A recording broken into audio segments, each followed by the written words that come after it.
शलोम शलोम शलोम। आज 13 फरवरी है और यहूदी कैलेंडर के हिसाब से ये 15 सेव्यत है और 15 सेव्यत बहुत मुख्य है।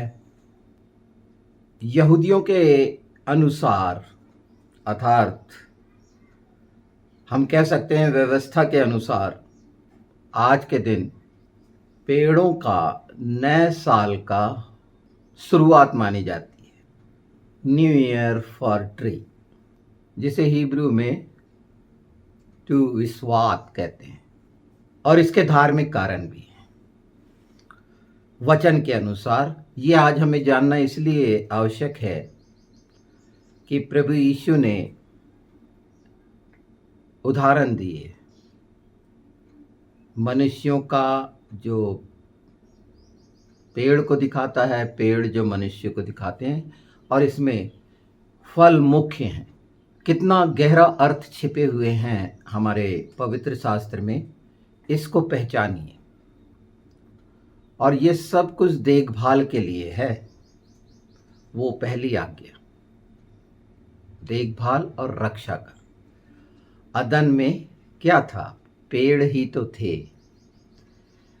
और आज हम उसमें से वो महत्वपूर्ण अंशों को देखेंगे जो पवित्र शास्त्र में रखे गए हैं, और आज इसे जानने के बाद पूरा विवरण समझ पाएंगे इन पदों के द्वारा। अगर हम व्यवस्था विवरण 20-19 देखते हैं तो कहा गया था यहूदियों को, जिस नगर को तुम घेरो वहां के पेड़ों को मत काटना, क्योंकि मनुष्य का जीवन पेड़ों के समान है। लय व्यवस्था 19 का 23 से 25 हम देखें तो पाएंगे कि नए पेड़ों को लगाएं, उसको रोपें। ये पेड़ लगाने का समय जो आज का दिन ठहराया गया, और जब वह फल आए तो 3 वर्ष तक उसका फल ना खाएं, और चौथे वर्ष का जो फल है वो परमेश्वर को भेंट करें, और 5वें वर्ष से खाना शुरू करें। हमने ये 3, 4, 5 जो गिनतियां हैं इसके महत्व को जाना है, और तीसरे दिन के अति महत्वपूर्ण वर्ष को एक नया पेड़ लगाना। तीसरे दिन के बारे में हमने बहुत कुछ जाना है, पर आज हम इस हिस्से को जान रहे हैं जो पहले से जुड़ा हुआ है पवित्र शास्त्र। जो यहूदियों की किताब है उसके अनुसार मिशना, रोश हाशाना, एक एक में अगर हम देखेंगे तो यहूदियों के अनुसार 4 नए साल होते हैं। टू विस्वात, ये जो पहला साल है इसमें बादाम फूलने लगते हैं, और यही इंगित करते हैं उर्वरता को और नए मौसम को। पहचाना जाता है बादाम के पेड़ से। ये कार्य जो करते हैं सीखने के लिए है कि पर्यावरण और प्रकृति का महत्व क्या है। उसके महत्व के रूप में ये देखा जाता है और समझा जाता है। ये जो मैं बता रहा हूँ बहुत संक्षेप में, पर इसका कहीं ना कहीं उल्लेख आप मेरे वीडियोस में पाते हैं। तो जैसे ये आज का दिन है तो जो 7 फल हैं वो आज के दिन खाए जाते हैं। अनार, अंगूर, खजूर, अंजीर, जैतून, जौ, गेहूं। ये व्यवस्था विवरण 8:8 में पाया जाता है। ये जो नया साल शुरू हो रहा है पेड़ों के लिए, तो और नया पेड़ लगाना, ये प्रकृति के एक सिद्धांत का पालन करना हमें मालूम होना चाहिए। क्योंकि ये विषय बहुत भयानकतम है और ग्लोबल वार्मिंग ये बोल रहे हैं ना, जो सब बदल रहा है। पेड़ों की कटनी करते हैं, काट डाले हैं, और उसके परिणाम बाइबल में पहले से बता दिए गए। अगर हम मसीही ये काम करते हैं, एक पेड़ लगाते हैं, सिर्फ प्रकृति के हिसाब से नहीं, इस बात को भी ध्यान देते हुए जो आगे आप सुनेंगे, तो ये पूरा जो आप सुन रहे हैं इसके आत्मिक महत्व को जान जाएंगे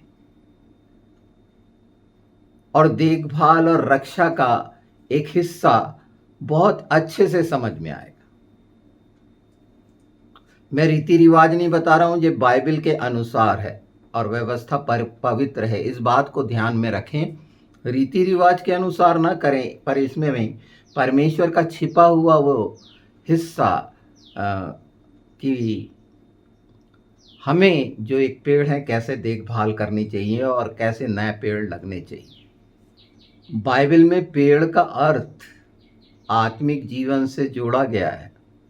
यह हम भजन संहिता 1:3 में पाते हैं, यशायाह 61 में ये मिलेगा, 61:3 में। प्रभु यीशु ने अंजीर के पेड़ से आत्मिक सच्चाइयाँ समझाई हैं, जो मत्ती 21:19 में है, लूका 13 में पाई जाती हैं, लूका 13:6-9 में पाई जाती हैं, यूहन्ना 15:5 में है। यह दिन हमको ये याद दिलाने के लिए है कि हम अपनी आत्मिक जड़ें कितनी मजबूत, कितनी गहराई तक जाएं और कैसे नए फल हमारे जीवनों में आए। आत्मिक जड़ों का मजबूत किया जाना, और निश्चित जो पहला फल है उसी के द्वारा तो होगा, उसी के तो बीज है, अर्थात अच्छे फल लाने वाले बने। ये सुंदर संदेश जो पेड़ों के में रखा गया परमेश्वर के द्वारा, तो यह संदेश सिर्फ यहूदियों के लिए या ऐसा नहीं है, हमारे लिए ये है, मसीहों के लिए, कि हम फलदायी बने यीशु के साथ, पवित्र आत्मा के साथ, तमाम उन वरदानों के साथ, प्रतिज्ञाओं के साथ। और जब ये हम इच्छा रखेंगे, जानेंगे, तो एक खूबसूरत फलों से लदा हुआ पेड़ जिसकी पत्तियां भी चंगाई पहुंचाएं, यीशु के वादा के अनुसार वचन पूरा होगा हमारे जीवनों के द्वारा, परमेश्वर प्रसन्न होगा, आनंदित होगा।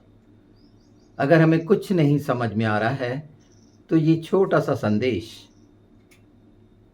एक नई शुरुआत के लिए, कि प्रत्येक दिन का हमारा कार्य यीशु के नाम में अगर इच्छा रखेंगे तो प्रकट करने वाला परमेश्वर है, निश्चित आपको वो उठाएगा, प्रकट करेगा, दिखाएगा, पहचान कराएगा, क्योंकि हम आशीषित हैं, सब प्रकार के अनुग्रह से भरपूर यीशु की धार्मिकता में हैं।